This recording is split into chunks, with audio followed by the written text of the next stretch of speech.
Show में भाग लेने वाले प्रतिभागियों का टैलेंट दर्शकों के सामने प्रस्तुत किया जाता है। यह एक अनोखा प्लेटफार्म है जो विभिन्न कौशलों को उजागर और सम्मानित करता है। प्रतिभागियों को खुद को 10 में से स्कोर देने की आवश्यकता होती है, जो उनकी आत्मचेतना का परिचायक है। यह प्रक्रिया उन्हें अपनी क्षमताओं का मूल्यांकन करने में मदद करती है। यदि प्रतिभागी का आत्म स्कोर और जजेस का औसत स्कोर समान होता है, तो वे शो जीत जाते हैं। यह प्रतियोगिता प्रतिभागियों की आत्मसमझ और प्रदर्शन की परीक्षा लेती है।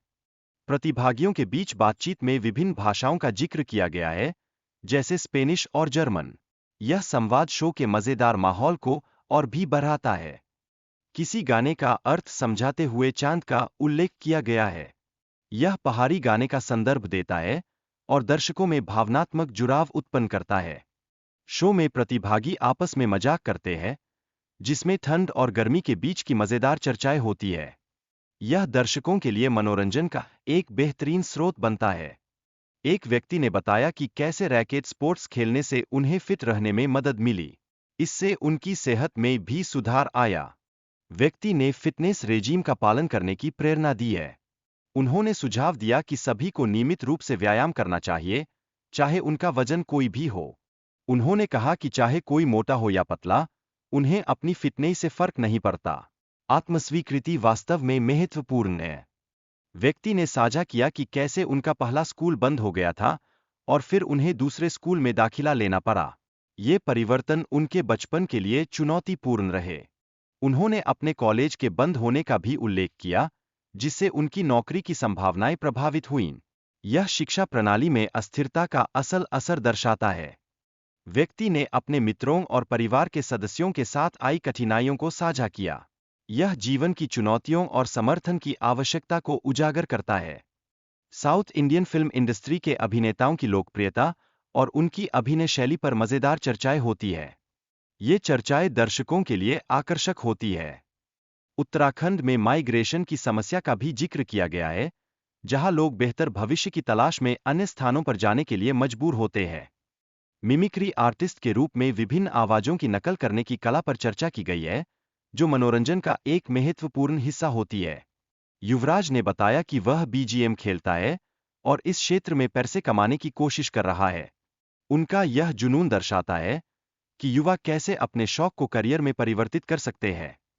युवराज के पिता ने कपड़ों के बिजनेस के बारे में बात की और दर्शकों को वस्त्राद के कूपन का प्रचार किया। यह पारिवारिक समर्थन का एक उत्कृष्ट उदाहरण है। शो में युवराज की लोकप्रियता और सोशल मीडिया पर उनके फॉलोअर्स की बढ़ती संख्या का उल्लेख किया गया। यह सफलता के लिए मेहनत का महत्वपूर्ण सबूत है। पिता के प्रति बच्चों का आदर और प्रेम हमेशा महत्वपूर्ण होता है। एक पिता की मेहनत और संघर्ष बच्चों को आगे बढ़ने के लिए प्रेरित करता है।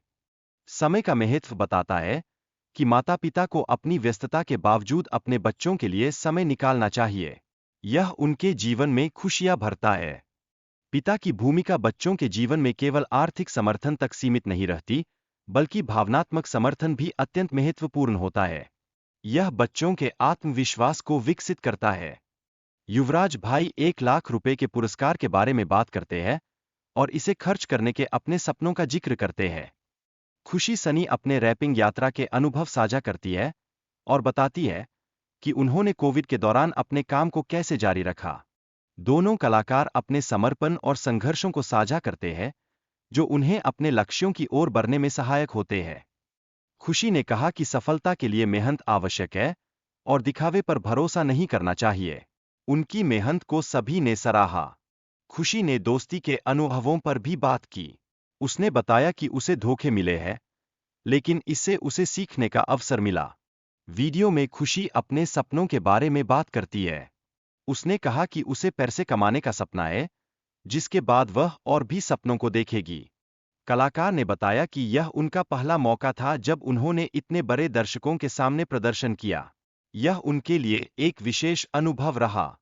कलाकार ने अपने फ्यूचर प्रोजेक्ट्स पर भी चर्चा की और आशा व्यक्त की कि यह उनके करियर की नई शुरुआत साबित होगा। परफॉर्मेंस के बाद कलाकार के परिवार के सदस्य भी भावुक हुए और उनकी जीत पर गर्व महसूस किया। यह पल सभी के लिए एक यादगार अनुभव रहा।